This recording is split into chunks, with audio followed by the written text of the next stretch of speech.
Well, let me ask you something honestly. What does a dictatorship actually look like? Is it tanks on the streets? No elections? One man controlling everything? Well, you see, in today's world, dictatorship doesn't come suddenly. It comes slowly, step by step, quietly. Now wait, don't jump to conclusions. India is still a democracy. Elections happen. People vote. Government changes in states. But you see, there are some warning signs. Let's go one by one. First, control over institutions. Well, in a strong democracy, institutions like courts, election bodies, and investigative agencies act independently. But today, agencies like ED, CBI, IT, raids are mostly targeting opposition leaders. Now, the government says this is anti-corruption action, but the opposition says this is a political pressure. You see, when institutions are seen as biased, trust starts breaking. Second, media pressure. Well, media is called the fourth pillar of democracy. But today, many big news channels openly support the government. India's press freedom ranking has fallen in recent years. Now again, supporters say media is just being patriotic. Critics say independent voices are reducing. And you see, when media becomes one-sided, people stop getting full information. Third, weak opposition. Well, democracy needs a strong opposition. But today, opposition parties are divided. Many leaders are switching sides. Some are facing legal cases. And slowly, the balance of power becomes uneven. Fourth, strong leader image. Well, today politics is becoming more personality based.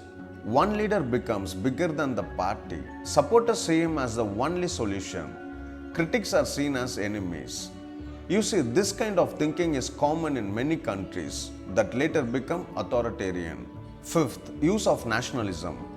Well, loving your country is good, but sometimes governments use nationalism to silence criticism. If someone questions policies, they are called anti-national. And you see, this creates fear. People stop asking questions. Sixth, laws and restrictions. Well, laws like UAPA, sedition type actions, internet shutdowns. India has seen many internet shutdowns in the world. Government says it is for security. Actually, it limits freedom. And you see, when laws become too powerful, they can be misused. Seventh, control of information. Well, social media rules are getting stricter. Content is being monitored. Platforms are asked to remove posts. Now again, government says this is to stop fake news. But critics worry about censorship. Eighth, elections still happen. But, well, this is important. India still has elections. But some experts ask, are they fully fair in terms of resources? One party has much more funding, media reach, and power. You see, when the playing field is not equal, democracy becomes weaker. Ninth, public fear and silence. Well, this is subtle. People start thinking, should I speak or stay quiet? If fear enters society, even without official rules, freedom starts shrinking. 10th, global reports. Well, international organizations have started raising concerns. Some reports call India a flawed democracy. Now again, the government rejects these reports, says they are biased. But you see, these discussions are increasing globally. Now, stop, take a step back. Does this mean India is already a dictatorship? No, not at all. India is still far from countries where elections doesn't exist or opposition is banned. But you see, these are early signals, warning signs. And here is the real truth. Every democracy goes through pressure. Even countries like the US have similar debates today. The real difference is how a country responds. So the future of India depends on three things. Well, first, strong institutions. Second, active citizens who ask questions.